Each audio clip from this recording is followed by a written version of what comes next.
Hello guys, जैसा कि आप लोगों को पता है कल आप लोगों का एग्ज़ाम है, तो ये लास्ट मोमेंट टिप्स हैं, शायद आपके काम आएंगे। देख लीजिए, जहाँ तक उम्मीद है काम ही आएंगे, ठीक है ना। तो ये लास्ट मोमेंट टिप्स आप लोगों को दे रहा हूँ मैं, ज़्यादा नहीं है, 1-2 टिप्स हैं बस। उसमें मैं ये बताऊँगा आप लोगों को कि कितना लिखना है, कितना छोड़ना है। ज़्यादातर आपको हो सकता है आप में से कुछ लोग को कन्फ्यूजन हो कि आपको जो है क्या ड्राइंग शीट पर लिखना है और क्या आपको कॉपी में लिखना है। मे बी आप में से कुछ लोगों को कन्फ्यूजन हो, ऐसा कुछ है ना। तो जितने भी लोगों को, आप में से किसी को भी ऐसा कोई कन्फ्यूजन है तो वो अभी इसमें दूर कर देते हैं, ठीक है ना। और बाकी आप लोगों को कल के एग्ज़ाम के लिए ऑल द वेरी बेस्ट। पिछले 6 महीनों की जो मेहनत है हमारी और आप लोगों के साथ में, उसको अच्छे से करिएगा, सफल बनाइएगा। तो देखिए, सबसे पहला टिप्स जब हम बात करते हैं तो मैं चैप्टर वाइज टिप्स दे रहा हूँ, ज़्यादा कोई टेंशन वाली बात नहीं है। सबसे फर्स्ट चैप्टर में आपको पहले मैं बता देता हूँ आपको ड्राइंग शीट पे क्या लिखना है और कॉपी में क्या लिखना है। पूरी बुक के सारे डायग्राम, जैसे कि फर्स्ट चैप्टर में कोई डायग्राम है नहीं आपका, उसमें केवल थ्योरी पार्ट है। उसमें क्या याद करना है ये बताऊंगा बाद में। सेकंड चैप्टर में पाइप अर्थिंग या प्लेट अर्थिंग में से किसी एक का डायग्राम आ सकता है, काफ़ी ज़्यादा इंपॉर्टेंट चीज़ है और दोनों जरूर याद कर लेना। दोनों को आप 100% मिनिमम 20 मार्क्स में मिल जाएंगे आपको वो डायग्राम, तो वो आपको शीट पर बनाना है। चैप्टर नंबर 3 इंटरनल वायरिंग में से अगर आपका वायरिंग प्लान और सिंगल लाइन डायग्राम, ये 2 चीज़ आपको शीट पर बनानी है। बाकी पूरा का पूरा क्वेश्चन का पार्ट कॉपी में करना है। पावर वायरिंग में आपको wiring plan, single line diagram, conduit diagram और मल्टी लाइन डायग्राम, इनमें से कुछ भी आता है तो वो शीट पर बनाना है। बाकी थ्योरी पार्ट या एस्टिमेशन पार्ट उस पर करना है आपको नोटबुक में या आंसर शीट में, कॉपी में। उसके बाद ओवरहेड लाइन्स में ओवरहेड लाइन्स में जो है, ओवरहेड लाइन्स में आप मान लीजिए कि ओवरहेड लाइन्स में, जैसे कि ओवरहेड लाइन ना एक ऐसा चैप्टर है जो कि सबसे ज़्यादा इम्पोर्टेंट है आप लोगों के लिए। थ्योरी पार्ट के रूप में बात करें तो सबसे ज़्यादा डायग्राम ओवरहेड लाइन्स में ही हैं, तो आपको सबसे ज़्यादा डायग्राम्स ओवरहेड लाइन्स में याद करने पड़ेंगे और काफ़ी इंपॉर्टेंट भी है, आपको पता है ये वाली बात, ठीक है नहीं। तो मान लीजिए जैसे किसी पोल, किसी टावर या किसी इंसुलेटर, किरोस आर्म वगैरह का डायग्राम आता है तो आपको शीट पर बनाना है। बाकी थ्योरी पार्ट क्वेश्चन में आपका नोटबुक में करना है। मान लीजिए कि कोई क्वेश्चन आ गया, न्यूमेरिकल आ गया ओवरहेड लाइंस का, तो आप चाहो तो ओवरहेड लाइन के पूरे न्यूमेरिकल को कॉपी पर कर सकते हो। लेकिन अगर स्पेशली बोलेगा कि आपको जो है किसी टावर का या किसी पोल का या किसी क्रॉस आर्म का या इंसुलेटर का डायग्राम बनाना है, तो उसको आप केवल और केवल स्पेशली शीट पर बनाओगे, बस क्वेश्चन नंबर मार्क करने के बाद, राइट। नेक्स्ट पे आते हैं। उसके बाद क्या है हमारा फंडा आपका, आप ये समझ लीजिए कि अब जो आगे होने वाला है, अगला जो आता है चैप्टर नंबर 6 अंडरग्राउंड लाइंस। वैसे तो उसमें से क्वेश्चन आने की बहुत कम उम्मीद है, लेकिन उसमें से आपको शीट पर कुछ भी नहीं बनाना है। उसमें से कोई डायग्राम पूछा नहीं जाएगा। उसमें से अगर पूछा गया तो आपका कोई न्यूमेरिकल पूछा जाएगा, और कोई न्यूमेरिकल अगर पूछा जाता है तो आप न्यूमेरिकल के पूरे पोर्शन को आप उस आंसर शीट या नोटबुक पर अपना सोल्व कर देंगे। उसके बाद आगे आते हैं आपकी चैप्टर नंबर 7 सर्विस कनेक्शन का। तो सर्विस कनेक्शन का थ्योरी पार्ट लाइक कोई न्यूमेरिकल बाद में, थ्योरी पार्ट जैसे कि किसी सर्विस कनेक्शन का टाइप, सर्विस कनेक्शन के बारे में कुछ भी आए, आप सर्विस कनेक्शन की डेफिनेशन और उसके सारे टाइप्स लिख देंगे। और अगर कह दे किसी भी एक टाइप को समझा दो तो आप खंबा बना करके बिल्डिंग तक समझाएंगे पूरा अच्छे से डायग्राम। तो ये वाला ऐसा कोई डायग्राम अगर आपको स्पेशली किसी सर्विस कनेक्शन का डायग्राम बनाना पड़ा तो वो आप शीट पर बनाएंगे, और अगर न्यूमेरिकल के साथ बनाना पड़ा तो उसको आप कॉपी पर बनाना, ठीक। उसके बाद आगे आते हैं सर्विस कनेक्शन में। सर्विस कनेक्शन में पोल माउंटेड सब स्टेशन का सिंगल लाइन डायग्राम और पोल सब स्टेशन डायग्राम काफ़ी इंपॉर्टेंट है, और उसका न्यूमेरिकल भी काफ़ी इंपॉर्टेंट है। बाकी आप इंडोर का लेआउट याद कर लेना, ये दोनों चीज़ें बनेंगी आपकी शीट पर, बाकी सारा बनेगा आपका पोर्शन कॉपी पर। अब आपको शीट पर शुरू में बता रहा हूँ मैं, जैसे आप 5 मिनट, स्टार्टिंग के 5 मिनट आप केवल पेपर को पढ़ने को देना। तो स्टार्टिंग के 5 मिनट में पेपर पढ़ लोगे तो आपको पता लग जाएगा ना आपको कौन से क्वेश्चन करने हैं। लाइक आपको 1 2 3 4 ऐसा क्वेश्चन करने हैं, तो उनको पेपर में मार्क कर लेना, या अपने मन में सोच लेना कि मेरे को ये क्वेश्चन करने हैं, कर लिया। अब उसके बाद अगला स्टेप क्या करेंगे हम लोग, अगला स्टेप आप लोग करिएगा कि शीट पर आपको पता लग गया है कि मुझे वायरिंग प्लान में single line diagram, internal wiring का अगर क्वेश्चन है तो कोई पावर, उस तरीके से आपको पता लग गया कि मुझे ना पूरी शीट पर 6 डायग्राम बनाने हैं। तो आप कोशिश करिएगा कि आप अपनी उस सीट को, जैसे मान लीजिए आपको ना उस पर 6 डायग्राम बनाने, तो आप अपनी इस सीट को जिस पर आपको 6 डायग्राम बनाने हैं, तो आपको पता है 6 बनाने, तो 6 को उस हिस्से में बांट लीजिए इस तरीके से, ये एक, ये पूरा ऐसे करके। तो इसको मतलब आपको बांट लेना है बाकायदा, तो ये पहले क्वेश्चन का डायग्राम, दूसरे का, तीसरे का, चौथे का, पाँचवें का और छठवें का। इससे होगा क्या कि एग्जामिनर को ऑलरेडी क्लियर रहेगा कि ये एक दूसरे से क्लैश नहीं कर रहे हैं। लाइक ये वाले बॉक्स में उसको पता रहेगा कि आपका जो है एक क्वेश्चन कवर किया गया है, लाइक इस वाले बॉक्स में उसको पता रहेगा कि दूसरा क्वेश्चन कवर किया गया है। और ये जो लाइन्स आप खींचेंगे ना, ये थिन मतलब थिन रखनी है, पतली लाइन, बहुत पतली लाइन रखनी है, नाम मात्र। केवल ऐसा लगना चाहिए कि आपने सेक्शन बांटे हैं, लेकिन ये कभी ना लगे कि ये मेन चीज़ है, ऐसा कभी ना लगे। ठीक, ये बात समझ में आ गई आपके? तो इतना आप काम कर लेंगे। सबसे पहला काम यही करना है, 5 मिनट शुरू के क्वेश्चन पढ़ने को देना है। उसके बाद आप शीट के पार्टीशन कर लेना कि मुझे इतने इतने में ये डायग्राम, खुद इतना सेंस है आपके पास ना कि कैसा कैसे किसका करना है, पार्टीशन कर लेना है। क्लियर? इतना बात समझ आ गया फ्रेंड आपका? अब आगे बढ़ते हैं। उसके बाद चैप्टर नंबर 1 की कहानी है। अकेले chapter number 1 and chapter number 2 estimation और अर्थिंग वाले चैप्टर से, अकेले इन 2 चैप्टर से अगर आप पूरी तरीके से तैयार कर लेते हो तो आप कम से कम 40 से 50 नंबर का पेपर आपका तैयार हो जाता है केवल इन 2 चैप्टर से।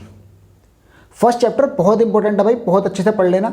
उसमें आपको पता ही है कि एस्टिमेशन एंड कॉस्टिंग, कि अगर एस्टिमेशन एंड कॉस्टिंग का कोई भी वर्ड आपको मिल गया ना कि एस्टिमेशन एंड कॉस्टिंग से क्या मतलब है, तो आप सिंपल सा छाप देना। जो डेफिनेशन आपको सुना रखी है मैंने कि एस्टिमेशन वो प्रोसेस है जिसमें किसी भी प्रोजेक्ट को करने से पहले उसमें लगने वाले मटीरियल्स की लिस्ट को प्रिपेयर कर लिया जाता है, जिससे कि उस प्रोजेक्ट के पूरा होने में कोई भी किसी प्रकार की बाधा या डिस्टर्बेंस का अनुभव ना हो या उत्पन्न ना हो। और कॉस्टिंग, यदि हम एस्टिमेशन में जो लिस्ट तैयार कर रहे हैं उसमें विद प्राइस लिखें तो आपकी वो कॉस्टिंग कहलाती है। और कॉस्टिंग करने का पर्पज़ है कि उस प्रोजेक्ट को पूरा करने में लगने वाले खर्च का पहले से पता लगा लेना, जिससे कि हम उतनी पूंजी पहले से रखेंगे ताकि हमारा प्रोजेक्ट सफलतापूर्वक पूरा हो सके। क्लियर फंडा? इसेंशियल्स के बारे में बात करते हैं। 3 इसेंशियल्स होते हैं, मार्केट सर्वे, परचेस सिस्टम, उसके बाद आपका डायरेक्ट प्रॉफिट आ जाता है सीधा। मार्केट सर्वे में हम जानते हैं चीज़ों को किस किस प्रकार से क्या क्या करते हैं हम लोग, लाइक लेबर का जाके मार्केट पता करना, मटेरियल्स का मार्केट स्पेसिफिकेशन पता करना लाइक। उसके बाद परचेस सिस्टम में 4 स्टेप होते हैं। कॉलिंग ऑफ रेट्स, सबसे पहला आता है आपका requisition form, calling of rates, comparative statement, purchase order. Requisition form में जिसको ज़रूरत होती है वो आपको सब नोट्स दे रखे हैं मैंने, इसको ऑलरेडी क्लियर कर रखा, तो ये ज़्यादा जरूरत नहीं है। फिर अर्थिंग में आपको 2 प्रकार के अर्थिंग का डायग्राम जरूर याद कर लेना है, प्लेट अर्थिंग, पाइप अर्थिंग। बाकी आपको अर्थिंग के एडवांटेज डिसएडवांटेज याद कर लेना है। एक क्वेश्चन आता है आपका कि एडवांटेज ऑफ प्रॉपर अर्थिंग, या फिर दूसरा आता है इफेक्ट ऑफ इम्प्रॉपर अर्थिंग। तो ये इफेक्ट ऑफ इम्प्रॉपर अर्थिंग का मतलब है अर्थिंग के डिसएडवांटेज। तो डरिएगा मत, घबराइएगा मत, बिल्कुल टेंशन मत लो। आप लोग बहुत अच्छे से आप लोगों ने प्रिपेयर किया है, बहुत अच्छे से आप लोग को पढ़ाया गया है जैसा कि आप लोग जानते ही हो, तो अब बिल्कुल टेंशन मत लो, बिल्कुल डरने की जरूरत नहीं है। पेपर कल है 9 बजे से, तो all the very best to all of you. डरना मत, कन्फ्यूजन मन में बिल्कुल मत रखना। देखो जो भी आता हो जैसा आता हो लिखते चले जाना। ये मत सोचना कि एग्जैक्ट मुझे अगर याद नहीं आ रहा है तो मैं इसको नहीं छोड़ दूँ। क्वेश्चन छोड़ना कोई नहीं है, आपको करने सारे के सारे क्वेश्चन हैं। लाइक कि आपको पावर वायरिंग के अगर कम आता है तो कुछ ना कुछ तो करो, लेकिन पहले आप वो क्वेश्चन करो जो आपको बहुत अच्छे से आते हैं। ठीक है नहीं? तो ये जो परफेक्शनिस्ट हैं जिनको अच्छे से ईडी पूरी पढ़े, पूरे अच्छे से आता है, तो डरना, कन्फ्यूज मत होना। कन्फ्यूज होगा तो बहुत परेशानी पड़ जाएगी यार। जैसे कि क्वेश्चन को समझने की क्षमता रखना कि क्वेश्चन किस तरीके से क्या आ सकता है। लाइक कि आपको पता होना चाहिए कि क्वेश्चन में अगर पोल माउंटेड सब स्टेशन का जिक्र किया गया है तो क्या वो एम ही किया गया है या उसका कुछ रोल भी है। ये मतलब भ्रम में मत पड़ जाना कि ये पोल माउंटेड सब स्टेशन तो नहीं लगाना है, ऐसा कुछ नहीं होता है। ठीक है नहीं? तो ये बात आप थोड़ा सा सेंस लगाकर, आपको ना अपने खुद के सेंस बहुत ज़्यादा यूज़ करने पड़ेंगे कल के पेपर में। कभी भी अगर आप ये उम्मीद करके बैठे हैं कि जो सर ने क्वेश्चन कराए हैं वो एज इट इज छपे हुए मिल जाएंगे तो बच्चा सबसे बड़े भ्रम में हो आप। ऐसे क्वेश्चन कभी नहीं मिलते हैं, एज इट इज तो कभी नहीं मिलेगा ना भाई कुछ भी। तो एज इट इज कभी कुछ नहीं मिलेगा, लेकिन मिलेगा वही जो पढ़ाया है। जितना मैंने पढ़ाया उससे अलग अगर कुछ मिले तो आप मेरे से कह देना आके। कुछ भी नहीं मिलेगा उससे अलग, मिलेगा सारा का सारा वही, लेकिन एज इट इज की उम्मीद कर रहे हो तो इम्पॉसिबल है। ठीक है? तो एज इट इज तो मिलने वाला है नहीं, लेकिन आप लोग ये बिल्कुल चिंता, टेंशन, कन्फ्यूजन दूर रख के जाना पढ़ाई में। कल के पेपर को अच्छे से कर लो भाई। पिछले 6, 7, 8 महीने की मेहनत है, वसूल करवाओ आप लोग अच्छे अच्छे नंबर ला करके। ठीक है नहीं? चलिए, all the very best to all of you. अच्छे से कर दो, दबा गए। और दूसरी बात, कैलकुलेटर ले जाना बिंदास अलाउ है। कोई भी अगर आपको कैलकुलेटर ले जाने से रोकता है तो अपनी बात पे अड़ जाना, गिर जाना वहीं पे कि जाएंगे कैलकुलेटर लेके। कैलकुलेटर ले जाने का फ़ायदा आपका टाइम बचाएगा। अब मैं आपको बताता हूँ एक बात कि आपको किस क्वेश्चन को कितना टाइम देना है, ये भी मैं आपको क्लियर किया देता हूँ। देखिए, सबसे पहला क्वेश्चन, अगर हमारा जो 30 मार्क्स का पेपर जो आपका हो सकता है, जहाँ तक मुझे लगता है कि इस तरीके से डिवाइड होगा कि 30 मार्क्स का क्वेश्चन होगा एक चॉइस के साथ, 20 मार्क्स के 2 क्वेश्चन होंगे चॉइस के साथ, और 15 मार्क्स के 2 क्वेश्चन होंगे चॉइस के साथ। जहाँ तक मेरा मानना है पेपर हमारा इस तरीके से डिवाइड होगा, जैसे कि 30 नंबर 20 नंबर और 15-15 के 30 नंबर 40 नंबर और 15-15 के 2 30 नंबर, यानी कि 30 और 30 60 और 40 100 नंबर। तो 100 मार्क्स का पेपर हो गया हमारा इस तरीके से। तो आपको पहले वाले 30 नंबर वाले क्वेश्चन को पूरे 1 घंटा दे सकते हो आप बिना किसी दिक्कत के। फ़र्क नहीं पड़ता कि आपका जो 30 नंबर का क्वेश्चन है वो चौथे या 5वें नंबर पर आप करोगे सबसे पहले उसी को, टाइम बचाने के लिए। तो सबसे पहले 30 नंबर वाले क्वेश्चन को आप 1 घंटा दे दो, उसके बाद 20-20 वाले 2 क्वेश्चन को आप 35-35 मिनट दे दो, 35-35 मिनट। तो इसमें 60 मिनट, इसमें 70 मिनट, कुल मिला के आपके 2 घंटे और 10 मिनट खर्च हो गए। हमारे पास कितने बचे? हमारे पास 50 मिनट बचे हैं, क्योंकि 3 घंटे का पेपर होता है ना आपका ये। तो हमारे पास 50 मिनट बचे हैं, 50 मिनट बचे हैं। अब 50 मिनट जब हमारे पास बचे हैं तो 2 क्वेश्चन बचे हैं 15-15 नंबर के। तो सीधी सी बात 25-25 मिनट इन दोनों क्वेश्चन को दे दो, सिंपल फंडा है।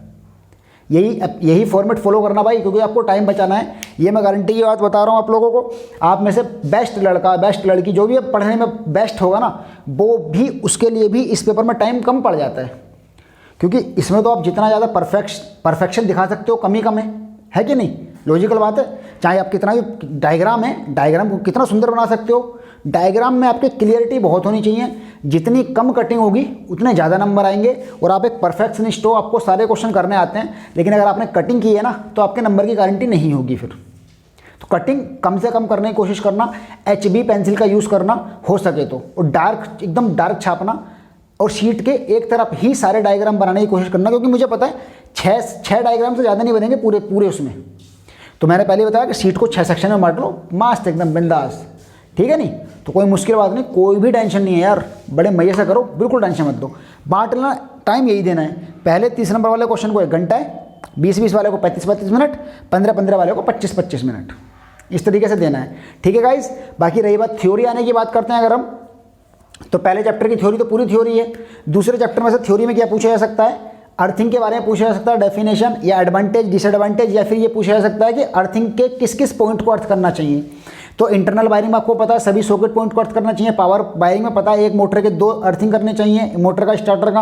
और आपको पता है ओवरहेड लाइंस में टर्मिनल पोल्स का और हर चौथे पोल को। अंडरग्राउंड लाइंस में एक अर्थिंग वायर जाता है साथ में, सर्विस कनेक्शन में अर्थिंग वायर साथ में आता है। उसके बाद क्या करते हैं आपका सब स्टेशन में ट्रांसफार्मर या स्विच गियर्स को अर्थिंग करते हैं। तो ये सब आपको पता है, तो बड़े आराम से 4-5 पेज भर सकते हो। तो पेपर का फॉर्मेट हो सकता है कि थ्योरी ज़्यादा हो, लेकिन कभी भी ऐसा नहीं होगा कि थ्योरी ज़्यादा हो, रेशियो लगभग इक्वल ही रहेगा। जैसा हो सकता है कि 60-40 का रेशियो हो या 50-50 का रेशियो हो, ऐसा रेशियो होता है, ठीक है ना? तो आप बिल्कुल टेंशन मतलब डरना बिल्कुल नहीं है, आपको डर के नहीं जाना है। डर के जाओगे तो बहुत परेशानी पड़ जाएगी, बिल्कुल नहीं डरना है। टेंशन मतलब मस्त एकदम पढ़ा यार, तुम लोगों ने पिछले 8 महीने से क्या कर रहे हो? पढ़ाई तो करना है हम लोग बैठ के। तो पिछले 8-10 महीने की मेहनत वसूल करवाओ अच्छे से। कल का दिन है, 3 घंटे लगा दो जान पूरी तरीके से। बाकी guys all the very best, फिर से बेस्ट ऑफ लक। बाकी अपने भगवान जी का नाम ले जाना, जो पढ़ने में थोड़े दिक्कत कन्फ्यूजन है वो अपने भगवान जी से दुआ बना के जाना, क्योंकि इतना आसान पेपर बिल्कुल नहीं आता, इतना हम सोच के बैठे हैं। और कभी कभी ज़्यादा आसान पेपर आना भी हमारे लिए सबसे बड़ी मुश्किल बात हो जाती है, ठीक है ना? चलिए करो पढ़ाई मस्त एकदम। और बाकी जैसे आपके पेपर नहीं पड़ जाएंगे, 15 अक्टूबर से हम जेईई की तैयारी कराएंगे। अगर आप कोई करना चाहो, पढ़ना चाहो, तो फिलहाल तो आप पेपर पर फोकस करो, कल को पढ़ाई, कल के पेपर को अच्छे से कर दो। All the best again again and again, ठीक है? बिल्कुल अच्छे से मेहनत कर देना भाई, ताकि खुशी हो। हमें भी इतने दिन से पढ़ाया, आपके अच्छे नंबर आएंगे तभी खुशी होगी। और जब रिजल्ट आए तो मुझे बताना जरूर किसके कितने नंबर आए, ठीक है नहीं? अच्छा लगेगा बहुत। जिसकी जितनी मेहनत की उसके उतने नंबर आएंगे, टेंशन ना लो, बहुत अच्छे नंबर आएंगे। चलिए मस्त एकदम, ऑल द वेरी बेस्ट कल के एग्ज़ाम के लिए फिर से, ठीक है? कर दो बढ़िया करके एकदम मस्त।